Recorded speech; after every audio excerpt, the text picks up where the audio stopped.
Hello friends, આજે આપણે ખાતાકીય પરીક્ષા એટલે કે ડિપાર્ટમેન્ટલ એક્ઝામ વિશેના 26થી 50 પ્રશ્નો જોઈશું. આગળ આપણે 1થી 25 પ્રશ્નો વિશે જોયા હતા અને એ વિશે સમજ્યા હતા. હવે આપણે 26થી 50 પ્રશ્નો જોઈશું. તો 26મો પ્રશ્ન છે એ યાદ રાખવા માટે છે. તો પહેલો મુદ્દો છે, તો શરૂ કરીએ.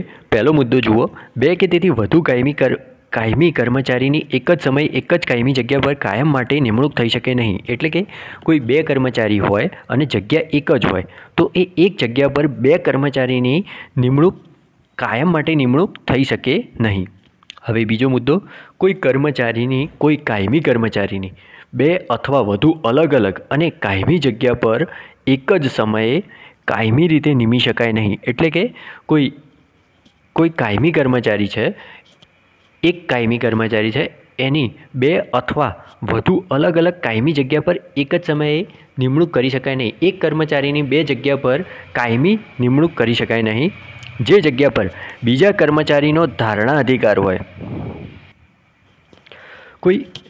મતલબ કે જે જગ્યા પર બીજા કર્મચારીનો ધારણા અધિકાર હોય તે જગ્યા પર અન્ય કોઈ કર્મચારીને કાયમી નિમણૂક આપી શકાય નહીં. એટલે કે જે જગ્યા પર કોઈ પહેલા કર્મચારી કાયમી કર્મચારીની જગ્યા છે, એનો ધારણા અધિકાર છે, એ જગ્યા પર કોઈ બીજા કર્મચારીને કાયમી નિમણૂક આપી શકાય નહીં. હવે ચોથો મુદ્દો, હંગામી જગ્યા પર, યાદ રાખજો, હંગામી જગ્યા પર કાયમી કર્મચારીની નિમણૂક થતાં ધારણા અધિકાર પ્રાપ્ત થતો નથી. એટલે કે સરકારમાં બે પ્રકારની જગ્યા હોય, કાયમી અને હંગામી. હવે જો હંગામી જગ્યા પર કોઈ કાયમી કર્મચારીની નિમણૂક કરવામાં આવે તો એનો ધારણા અધિકાર પ્રાપ્ત થઈ શકતો નથી. એ યાદ રાખજો. હવે આગળ જુઓ. પ્રશ્ન નંબર 27. કયા સંજોગોમાં કર્મચારીને ધારણા અધિકાર જળવાઈ રહે છે? એટલે કે કયા સંજોગોમાં કર્મચારીનો ધારણા અધિકાર હોય છે એ જગ્યા પર? તો તે જગ્યાની ફરજો બજાવતો હોય ત્યારે. બીજું, જૂની જગ્યા પરથી બદલી થતાં હાજર થવાના સમય દરમિયાન એ ધારણા અધિકાર જળવાઈ રહે છે. અને ત્રીજું, ફરજ મોકૂફી હેઠળ હોય તે દરમિયાન, એટલે કે સસ્પેન્ડ કર્યો હોય એ સમય દરમિયાન પણ કર્મચારીનો ધારણા અધિકાર જળવાઈ રહે છે. યાદ. હવે આગળ જોઈએ. પ્રશ્ન 28. તો ઓછો પગાર ધરાવતી જગ્યાએ બદલી ક્યારે કરી શકાય? એટલે કે જો કોઈ કર્મચારીને ઓછો પગાર ધરાવતી જગ્યાએ ક્યારે બદલી કરી શકાય? તો પહેલો મુદ્દો, તો એ કર્મચારી હોય એની કાર્યક્ષમતાના અભાવને લીધે એ કરી શકાય. બીજું, તેની લેખિત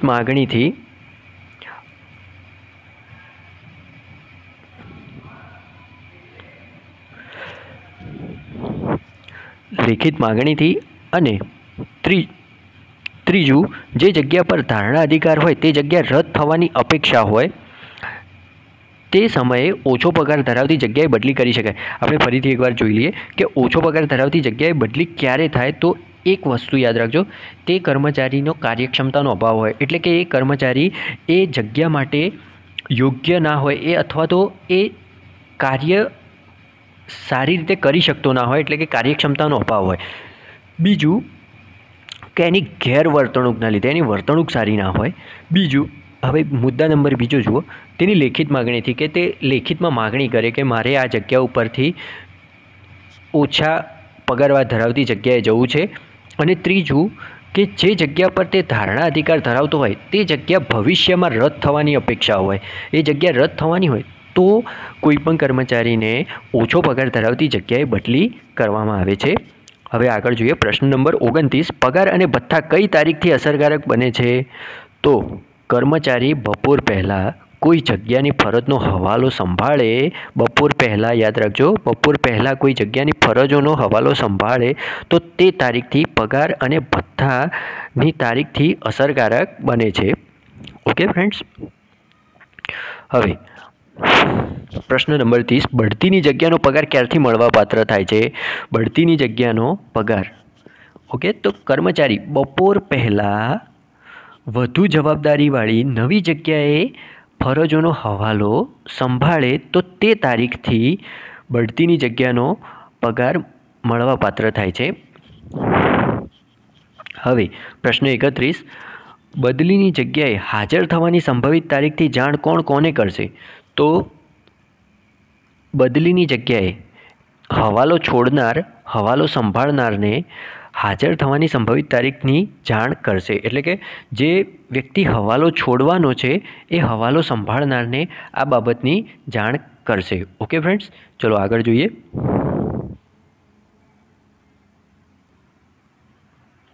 હવે પ્રશ્ન નંબર 32, તો હવાલાની લેવડ દેવડ સામાન્ય રીતે કઈ જગ્યાએ કરવી જોઈએ?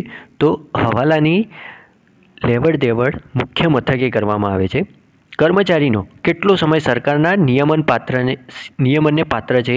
તો કોઈપણ સરકારી કર્મચારીનો સમય બધો જ સમય સરકારના નિયમન પાત્ર છે.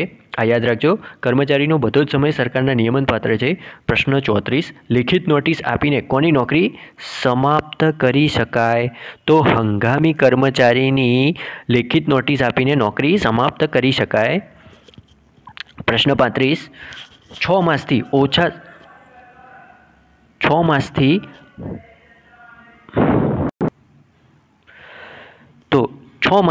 ઓછા સમયની નોકરીવાળા હંગામી કર્મચારી એ રાજીનામું આપવા માટે કેટલા સમયની નોટિસ આપવાની જરૂર રહે છે? તો 1 અઠવાડિયાની.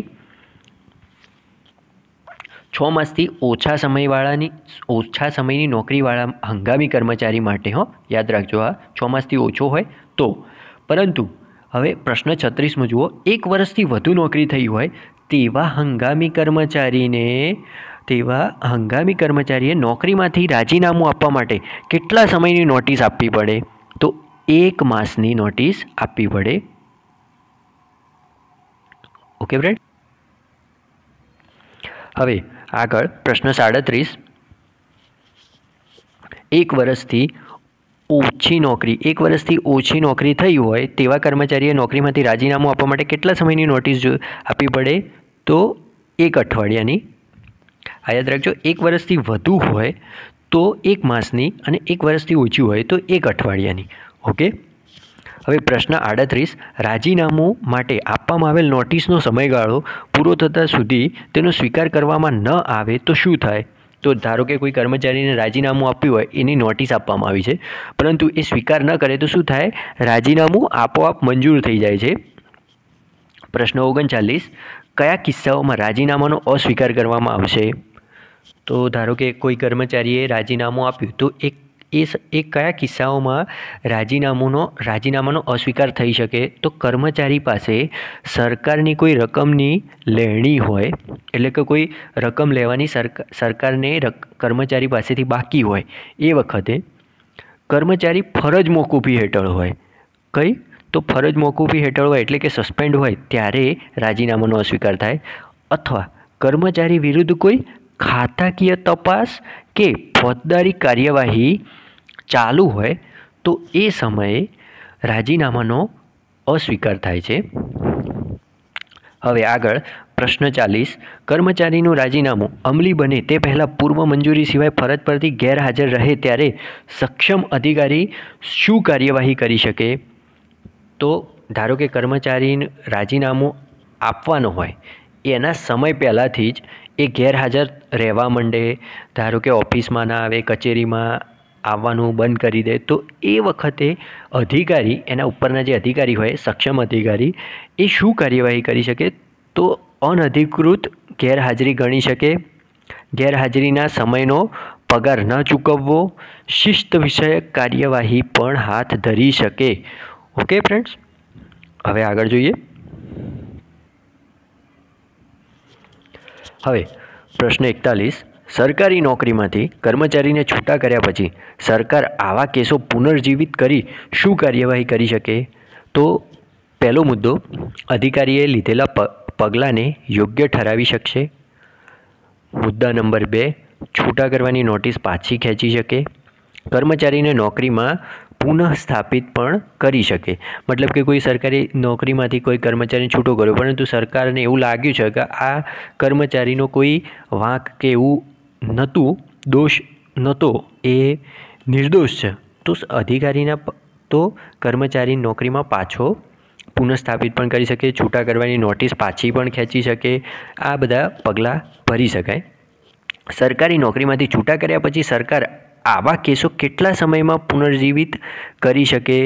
તો એ છે 3 માસમાં આ કેસ પુનર્જીવિત કરી શકે. એના પછી આ થવું થોડું અઘરું થઈ જાય છે. હવે પ્રશ્ન 43, ખાતાના વડા અધિકારીઓના સેવાના રેકોર્ડની જાળવણી કોણ કરે છે? ખાતાના વડા અધિકારીઓની સેવાના રેકોર્ડ તો એ પગાર અને હિસાબી અધિકારી કરે છે.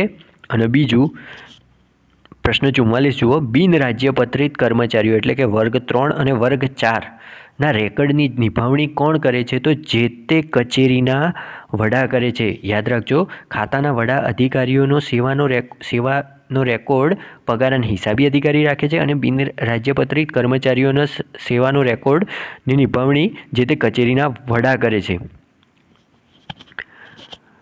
હવે પ્રશ્ન 45, કયા કર્મચારીઓ માટે સેવા રોલ નિભાવવાના હોય છે? સેવા રોલ એટલે સેવાપોથી, જેમ વર્ગ 1, વર્ગ 2 અને વર્ગ 3ને સેવાપોથી હોય છે, એમ વર્ગ 4ને સેવા રોલ હોય છે. એ વર્ગ 4માં મોસ્ટ ઓફ જે પટાવાળા છે એ બધાનો હોય છે, એ લોકો હોય છે, એટલે એ લોકોને સેવા રોલ નિભાવવાના હોય છે. ઓકે ફ્રેન્ડ્સ, ચલો આગળ જોઈએ. હવે પ્રશ્ન નંબર 46માં યાદ રાખવાનું છે, કર્મચારીને સેવાપોથી વિનામૂલ્યે પૂરી પાડવી. ઓકે, સેવાપોથી વિનામૂલ્યે પૂરી પાડવાની. પ્રશ્ન 47, સેવાપોથીની બીજી નકલ કોની પાસે રહે છે? તો સેવાપોથીની બીજી નકલ કર્મચારી જે હોય પોતાની પાસે રાખે છે બીજી નકલ. સરકારી કર્મચારી અધિકારીની અસલ સેવાપોથી ખોવાઈ જાય, સરકારી કર્મચારી કે અધિકારીની અસલ સેવાપોથી ખોવાઈ જાય ત્યારે ડુપ્લિકેટ સેવાપોથીને અસલ સેવાપોથી તરીકેની માન્યતા આપવાની સત્તા કોને છે? તો સંબંધિત વિભાગના સચિવને છે. પ્રશ્ન નંબર 49 જુઓ, બદલી પ્રસંગે કર્મચારીની સેવાપોથી કઈ રીતે મોકલી શકાય? ધારો કે કોઈ કર્મચારીની બદલી થઈ તો એ સેવાપોથી મોકલવી હોય તો કઈ રીતે મોકલી શકાય? તો બદલી થયેલ કર્મચારી મારફત ના મોકલી શકાય. યાદ રાખજો, બદલી થયેલ કર્મચારીની સેવાપોથી કઈ રીતે મોકલી ના શકાય? તો બદલી થયેલ કર્મચારી મારફત સેવાપોથી ના મોકલી શકાય. હવે પ્રશ્ન 50 જોઈ લો, સેવાપોથીમાં થયેલ જન્મ તારીખની નોંધમાં ફેરફાર કરવા અંગે શું જોગવાઈ છે? તો અજમાયશી સમયગાળો પૂરો થયા પછી કે 5 વર્ષની નોકરી થઈ ગયા પછી જે બેમાંથી જે વહેલું હોય તે સમયગાળો પૂરો થયા પછી જન્મ તારીખમાં કોઈ ફેરફાર થતો નથી. આ યાદ રાખજો. Okay friends.